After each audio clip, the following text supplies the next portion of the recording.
बिस्मिल्लाहिर्रहमानिर्रहीम नहमदुहु व नुसल्ली अला रसूलिहिल करीम अम्मा बाद फ़ाऊज़ बिल्लाहि मिनश शैतानिर रजीम। नाज़रीन अस्सलामु अलैकुम। आज मैं आपको बवासीर से मुतालिक एक ऐसा नुस्खा बताने वाला हूँ जो इंतहाई मुजरब है और सिर्फ़ एक ही चीज़ यानी एक ही तुख्म है जिसके इस्तेमाल से इंशाअल्लाह अज़ीज़ बवासीर का मर्ज़ ख़त्म हो जाएगा।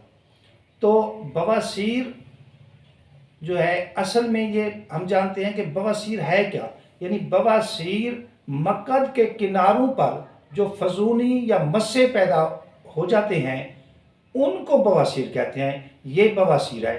बवासीर दो किस्म की होती हैं, एक को खूनी बवासीर कहते हैं और दूसरी को बादी या रीहुल बवासीर कहते हैं। खूनी बवासीर में इन मस्सों से खून या जर्द रंग का पानी वो बहता रहता है, जबकि रियल बवासीर में खून वगैरह नहीं होता, अलबत्ता मक्कद के किनारों में खारिश होती है, जलन होती है और अजाबत जो है वो कब्ज़ के साथ होती है। बवासीर के बारे में बुकरात ने कुछ इस तरह से इसकी तारीफ़ की है कि बवासीर आखिरी आंत अमाए मुस्तकीम की अंदरूनी बलगमी झल्ली की अरूकी रसोली, जिसे सला अरूकिया कहते हैं, है यानी हल्का मकद और अमाए मुस्तकीम के ज़ेरी हिस्से से 1-2 करात तक की वरीदें जो हैं वो फूल जाती हैं, और वो इस तरह से फूल जाती हैं जिस तरह से मर्ज दवाली में रगें इसकी फूल जाती हैं। और आपको ये बताते चलें कि दवाली मर्ज वो होता है कि जिस तरह से ये पिंडलियों वगैरह की रगें जो हैं वो फूल जाती हैं ज़्यादा खड़ने की वजह से, ज़्यादा चलने की वजह से, तो इन लोगों में वो रगें फूल जाती हैं। तो अब मैं आपको उस चीज़ का नाम बताने वाला हूँ जिससे ये मर्ज ख़त्म होने वाला है। तो यानी ये मर्ज एक हफ्ते में ही हर किस्म की बवासीर को ख़त्म कर सकता है। नोट फरमा लीजिए कि उनको कहते हैं तुख्म सरस। तुख्म सरस को अरबी में सुल्तानुल असजार, फ़ारसी में दरख्त ज़करिया और पंजाबी में शरीन और सिंधी में सरथन कहते हैं। ये एक बड़ा दरख्त है। इसके पत्ते अमली की पत्ते की मानद होते हैं लेकिन उनसे कुछ बड़े होते हैं, और इनकी फलियां लंबी लंबी और चौड़ी होती हैं, और ये अलसी के पत्तों की मानद लेकिन उनसे बड़े इनमें बीज होते हैं जिनको तुख्म कहते हैं, और इन्हीं तुख्म को तुख्म सरस कहते हैं। और ये तुख्म जो है ये दरख्त भी हमारे इलाकों में अक्सर यानी पाकिस्तान के तकरीबन तमाम इलाकों में ये बआसानी मिल जाते हैं और ये फ्री में मिल जाते हैं। और अगर किसी को ये नहीं भी मिल रहे तो ये पंसार स्टोर से बआसानी इनको ख़रीदा जा सकता है। तो करना कुछ इस तरह से है कि इन तुख्मों को आपने कूट लेना है, पीस लेना है, और यानी इतनी कूट पीस लेना है कि ये पारचा बेज हो जाए। यानी पारचा बेज का मतलब ये है कि कपड़े से छन जाए, यानी इतनी बारीक कर लेना कि इसको कपड़े से अगर छानना चाहें तो ये छन जाए, बल्कि इसको कपड़े से छान लें, इतनी बारीक इसको जो है ना वो पीस लेना है।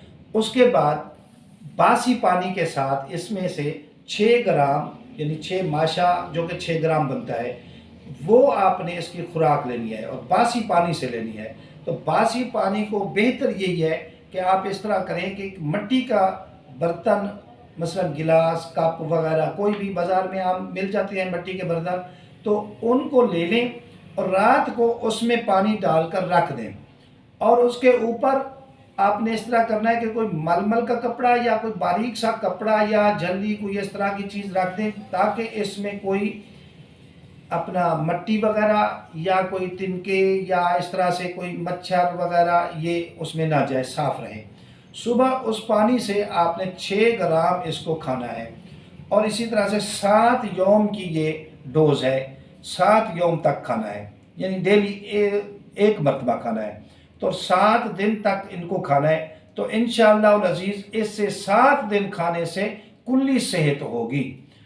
और इसमें आपने फिर कुछ परहेज़ भी हैं, वो आपने ये करनी है कि तुर्श चीज़ यानी खट्टी चीज़ें उनसे परहेज़ करना है, और तेल में तली हुई चीज़ें मसलन पकोड़े, समोसे या कोई और मछली वगैरह यानी इस तरह की चीज़ें आपने वो इस्तेमाल नहीं करनी।